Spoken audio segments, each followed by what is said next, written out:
Muy bien, sumamos a nuestra mesa a Juan Antonio Blanco, director de Cuba Siglo XXI. Muchísimas gracias por estar aquí con nosotros.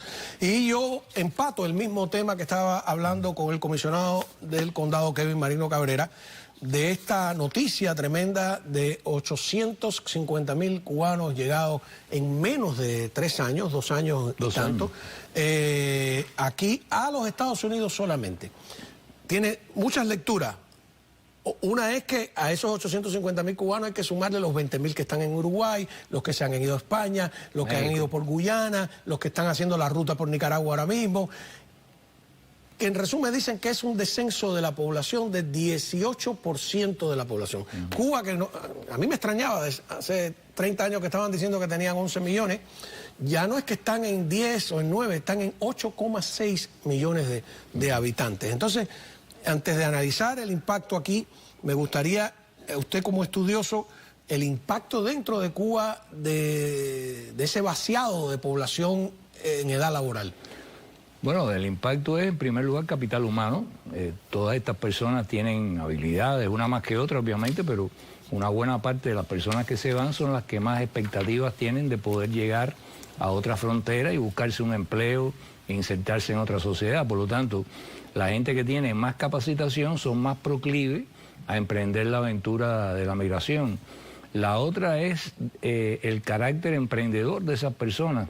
O sea, generalmente quienes se ponen a deshojar la margarita de si me voy y me quedo, me voy y me quedo, no son los que van a tener más iniciativas dentro de la sociedad en cualquier otro terreno. Aquellos que están más dispuestos a buscar un camino, sea colectivo protestando en las calles o sea individual, para mejorar su situación y la de su familia, son los que escogen ese camino. Pero desde el punto de vista de vaciamiento profesional, yo estaba revisando las cifras antes de venir para acá, solo en el primer año de esos dos, del 21 al 22, se fueron, según cifras de la UNEI, según cifras oficiales, más de 12.000 médicos, más de 7.000 enfermeras, más de 3.000 y tanto, casi 4.000 odontólogos, dentistas. Entonces, ¿qué impacto tiene eso en el servicio, por ejemplo, de salud pública, cuando además de eso Cuba se permite el lujo de, para buscar dinero para esa, seguir exportando mano de obra esclava de bata blanca a otros países? Entonces, el impacto de todo esto es brutal y sociológicamente son familias divididas, fragmentadas. Una cantidad de esas personas entran en un limbo por una buena cantidad de tiempo porque tienen que resolver sus papeles y su estatus migratorio donde quiera que vayan antes de poderse insertar en esas sociedades. O sea, es terrible. Hemos tenido como 5 procesos migratorios. O sea, tuvimos, por supuesto, al principio de la revolución se fueron algunas personas, pero sobre todo fue después Camarioca, fueron como 5.000 personas. Los vuelos a la libertad fueron más de 300.000 personas, duraron desde el 67 más o menos hasta el 73, se iban 900 por semana como averaje. Después vino el problema del Mariel, 1980, 125, 127, creo que fue la cifra que tú diste, yo te estaba escuchando. 125.000 cubanos aproximadamente fueron los que vinieron por el Mariel, 35.000 eran los que estaban en la base naval de Guantánamo. Bueno, en ese momento yo sé que el Ministerio del Interior... En el 94. El Ministerio del Interior hizo una encuesta para decirle al gobierno cuál sería el potencial migratorio si todo el que quería salir en aquel momento se pudiera ir, y era 1 millón de personas. Rebasaba el 1 millón de personas. O sea, salieron 125.000, pero era 1 millón de personas. Y después volvimos a tener ese problema. Lo que pasa es que 125.000 fue en el Mariel, que estuvo muy controlado, pero en el 6 semanas más o menos. En el 94, 35.000 se quedaron atrapados en la base, pero antes, que hubo un periodo donde estuvieron llegando, más en esa época estaba pues salidas legales, había como una cuota, sí, ¿no? Que eran en cuánto, 18.000. Antes de que firmaran los acuerdos del 94, pues los acuerdos del 94 eran 20.000 a los que se comprometió Estados Unidos. Una vez yo saqué la cuenta y entre el 93 y 95 llegaron 200.000 cubanos aquí, que es el éxodo famoso del 94. Pero aquí estamos hablando de... Exacto, porque la gran diferencia entre todos esos éxodos que van sumando es que era una situación de un país sin libertades políticas o civiles, un país sin libertades económicas, un país que se estaba deteriorando en su estándar de vida, pero no un país colapsado. Lo que estamos viendo ahora es la fuga a toda costa de un país que ha colapsado, que no tiene electricidad, que le falta el agua, que no hay alimentos, que no hay servicios mínimos de salud pública, que se te muere un niño porque no tiene por una simple cortada en una pierna, porque no tiene un antibiótico, como explicaba el padre Alberto el otro día. O sea, esto ya es el colapso, no del gobierno, el gobierno sigue ahí, la élite de poder sigue ahí, pero lo que sí ha colapsado, por cierto, que nosotros lo pronosticamos hace año y medio, es el sistema. El sistema de gobernanza está en el piso y no hay forma de recuperarlo. Ahora, hay dos aspectos interesantes. Uno, estos son cálculos míos, según los conocimientos limitados que tengo. Solo una vez en la historia previa había sucedido algo así.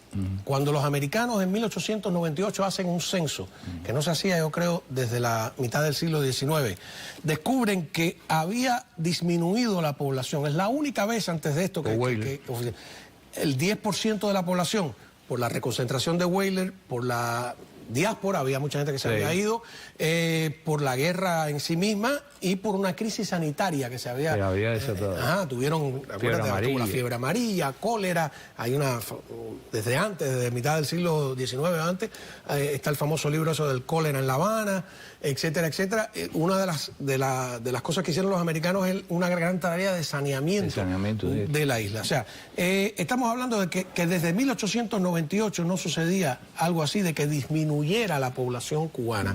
Estamos hablando de que eso esconde una crisis en todos los sectores. Es una crisis humanitaria. Entre los que se han muerto, los que se han ido, hay una crisis sanitaria. Hay una crisis humanitaria general, porque tiene que ver con los alimentos, que ahora va a empeorar. Incluso hay hechos que son fortuitos, que no dependen de la situación en Cuba, como es esta huelga ahora de estibadores en la costa este de los Estados Unidos, que va a afectar los envíos de todas esas MIPYMES y toda esa gente que manda comida.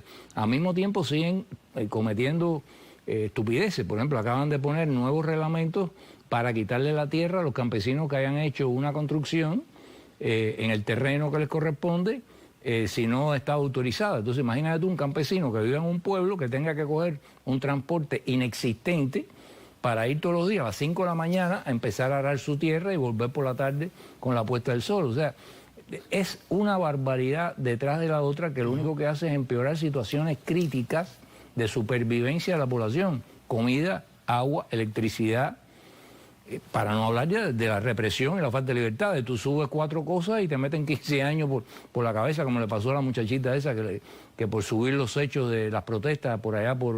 No me acuerdo cuál fue porque ellos han endurecido el Código Penal. Exactamente, más draconiano. Le han aumentado años algunos delitos como el de propaganda enemiga, le han aumentado razones para aplicar los delitos. Incluso la pena de muerte ahora se ha ampliado la pena de muerte, no es que se ha reducido. Ahora, gracias a tu invitación y que tuve que entonces refrescar un poco los datos y demás, me di cuenta de un patrón en todo esto, que es... Todas las crisis migratorias estas se han producido con gobiernos demócratas. Hubo un gobierno al que empezó a ocurrirle, o sea, se veían en ciernes que iba a empezar un flujo migratorio hacia los Estados Unidos, que fue el de George Bush hijo. George Bush hijo se involucra en la guerra en Irak en marzo del 2003. Inmediatamente Fidel Castro lanza la causa de los 75, la Primavera Negra, mete preso a toda la gente de la oposición, además aprovechando la atención mediática que se desplazaba hacia la guerra, pero cuando empiezan a salir gente en lanchita y no sé cuánto, el mensaje que recibió La Habana fue: estamos en una guerra en 2 frentes, bastante separados geográficamente, en Afganistán y en Irak, no vamos a distraer la flota para estar cazando balseros en alta mar, y lo entenderíamos como un acto deliberado de distracción de nuestras fuerzas militares en medio de esta situación. Obraríamos en consecuencia. El resultado fue 3 infelices fusilados en abril. Los de Casablanca. En abril. Vamos a una pausa. Pero se abortó la... O sea, ¿cuál es el lenguaje que esta gente entiende? Para esto y para todo. Vamos a verlo cuando regresemos de la pausa. Y quiero también hablar de... Yo creo que en este último éxodo hay una diferencia fundamental con todos los éxodos anteriores. y les voy a decir cuál es cuando regresemos de la pausa. Pero antes, un mensaje y un consejo sano de parte de Luis Pérez. Conversando con Juan Antonio Blanco, director de Cuba Siglo XXI. A ver, una idea que yo quisiera saber si estás de acuerdo conmigo. Hay una diferencia fundamental entre este éxodo y los éxodos anteriores, que ha venido paulatinamente creándose esa situación. Antes, la salida del país significaba de un modo o de otro, en mayor o menor escala, un rompimiento con el régimen. Hoy por hoy, la salida del país no necesariamente significa un rompimiento con el régimen. Y vemos que llegan aquí a Miami montones de gente que continúan los vínculos con el gobierno, con sus instituciones, incluso con instituciones militares, instituciones de inteligencia, etcétera, etcétera. Bueno, el sueño de todo espía hoy por hoy es que lo asignen en Miami. No, por supuesto no quieren ir a Uganda, no, quieren estar aquí. Entonces, Miami se está llenando de personas, ya no que tuvieron un pasado, porque tienes un pasado y tienes derecho a rectificar, sino que tienen un presente de vinculación con el gobierno. Y el caso del piloto yo creo que de alguna manera demuestra eso. No, y hay una cantidad de personas que llegan y misteriosamente tienen la capacidad financiera para empezar a montar empresas que están enchufladas, como supuesta MIPYME, están enchufladas con MIPYME, están enchufladas con Gaesa del lado de allá. Y con Venezuela. Y con Venezuela.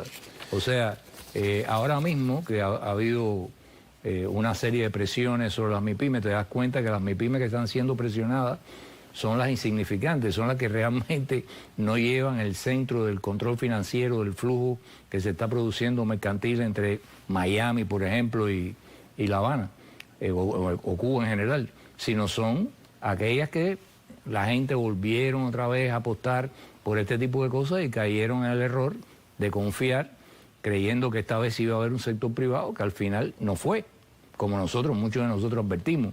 Esto no va a ser un error, esto va a ser una política calculada para virarla atrás en el momento que ellos lo necesiten.